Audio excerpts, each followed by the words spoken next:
All right, here with Fever head coach Stephanie White. I'm curious, this time last year versus this time now, do things for you feel any different? It feels different just having a year under my belt, no question about it. It's a little more difficult this year with the timing of the season, not having everybody here in camp like we did last year. So you feel like you're taking 2 steps forward, then you're taking 2 steps back in terms of reteaching. But overall, for me, it's just good to be back in the gym and have our team back. I was thinking about this when I was driving in, Steph. This is the 17th year of the Fever. I remember Game 1, 2000 in Miami. You were on the floor. And now we're coming to the end of Tamika Catchings' career. She's been here for 16 of the 17 years. Is some of this surreal in your mind? Yeah, I guess the first exhibition game I said something to Tamika about, congratulations on, your first exhibition. And today, congratulations on your last media day. So, I think it's a bit surreal in thinking that it's actually coming to an end.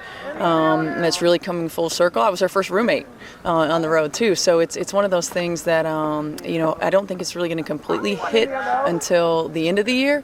But I'm just taking advantage of every moment to soak up what I can learn from her and to be a part of her legacy here with the Fever and really in our community. And it's incredible what she's been able to accomplish on a number of levels. Certainly, hopefully we have more to accomplish this year with her, but I'm just enjoying every moment. As someone who was a new coach last year, what did it mean to have her with you, kind of a second coach on the floor, if you will? It's huge. What the greatest thing that Tamika does every day is she leads by example with the way that she plays, how hard she plays, her commitment to excellence. Being in the gym, doing the extra, taking ownership of team outings and get-togethers and really teaching young players how to be pros. And that's all the intangibles that you don't see every day on the floor. And I think that, it's easy to look at her numbers and her accomplishments in terms of how many trophies she's won and how many championships she's won. But the intangible piece of what she brings to a team is absolutely critical, and it was huge for me last year. Steph, one of the things you did last year is you wanted to push the tempo, and you did. And I know in Game 1 of the preseason, a lot of the stars didn't play, but you scored over 100 points. You scored 89 in your second preseason game. I know it's early, but where are you with where your offense is right now? Well, I think we're ahead of the game in that everybody that's returned understands how we want to play. I think we have a little bit more speed and athleticism than we had last year, so we're able to push that tempo. We're able to get in the paint a little bit easier. We are reteaching because we do have a lot of new faces. So we have 4 or 5 new faces that it's sort of getting to understand the system, what we're trying to do in our offense, a little bit more free-flowing in the quarter court. But I think what we've seen is that our defensive ability, because of the speed and quickness, we can do a lot of different things, and that's generating a lot of our offense, which is exactly how we want to play. You've got a lot of players on this roster who have won a lot of games, played a lot of playoff games, hung a banner here. But does coming off a season like last year where in a lot of ways you had a ton of success, you come a win away from winning the championship, but to come that close, does it bring any kind of different energy into where we are right now? It's an interesting question because you would think that it would, but I think when you have, so long in the off season and everybody kind of goes their separate ways and you come back, it really doesn't seem like it was just last season. It seems like it was forever ago. I think what it does is from an expectation level standpoint, we understand what it takes to win a championship. We understand what it takes to get to that point. We understand how many different dynamics are involved, and so we don't take anything for granted every day in terms of our growth as a team, in terms of our growth as individuals, in terms of the way that we need to play in our daily habits.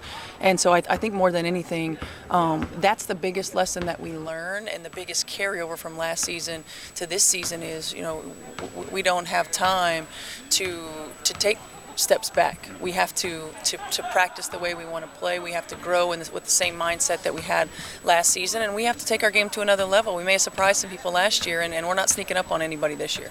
Steph, it seems like you're going to be able to play different ways. You've got 3 bigs. You've got Verlena Larkins, Lynetta Kaiser, Natalie Achanwa. But you have a lot of speed, as you said, quickness at the wing position. Do you see within different games playing different ways? I absolutely do. There are games where we can go small, and you saw us go small a lot last year, maybe out of necessity too. But there are games where we're going to be able to go big, and we're going to be able to cause people problems. One of the areas of weakness for us last year was our interior defense. Well, I think we can adjust for that with our speed and quickness that we have now on the perimeter. I think once we get the new pieces sort of ingrained in our defensive culture, we'll be able to throw a lot more things at them. But I do like the ability that we have to play big, to play small, to use different lineups, and to hopefully keep people off balance with the ways that we can attack. You've got a handful of new players here. Of course, one grabbing a lot of the spotlight is Tiffany Mitchell. You've had a couple preseason games now, a handful of practices. What do you like about what you see in her? Well, what I like about her is she fits our culture in terms of the way she works. I mean, she is a tremendous worker. She's aggressive in her mindset, and we need somebody like that who can attack the rim, who's aggressive with the basketball, who has a scorer's mentality, but she is a tremendous defender already, and I think a lot of players come into the WNBA from college behind the eight ball on the defensive end of the floor, and she's not. And that's what's going to allow her to be on the floor early for us, is because of her defensive energy. She's going to learn on the offensive end. I mean, some of the things that we saw her do in the first and second exhibition games, the first game of the year, people are going to take that away. They're going to make her play to a secondary or a third move, and those are going to be growing areas for her. But she's ready on the defensive end, and that's the way she'll get on the floor. You and I talked about this during the offseason. The playoffs are a different animal this year. You really want to be one or two because you get, the double bye. It's almost like the NCAA tournament now. It's a one-and-done situation. I know it's a long season, but does that put your focus on trying to avoid being in that one-and-done situation? Yeah, I think that it's tough to think that far ahead. Certainly you don't want to you want to be in a one or two situation, but I think if we think too much about that, we might not be in any situation. Yeah. So I want to make sure that we attack every day with attention to detail. What it does is it doesn't allow you to rest players the way that you would typically rest players, because there's essentially no leagues. You take your top 8 teams. So if there was a situation where we had some injuries or we had some people that needed extra rest, we might be tempted to do it more against a Western Conference opponent than an Eastern Conference. And we can't do that now. Every game matters.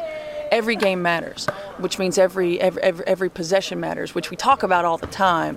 And so I think that reverts back to a little bit about what we were talking about before, and that it's our daily habits, and we can't allow our team to settle in our daily execution at practice, in our effort on a day-to-day basis.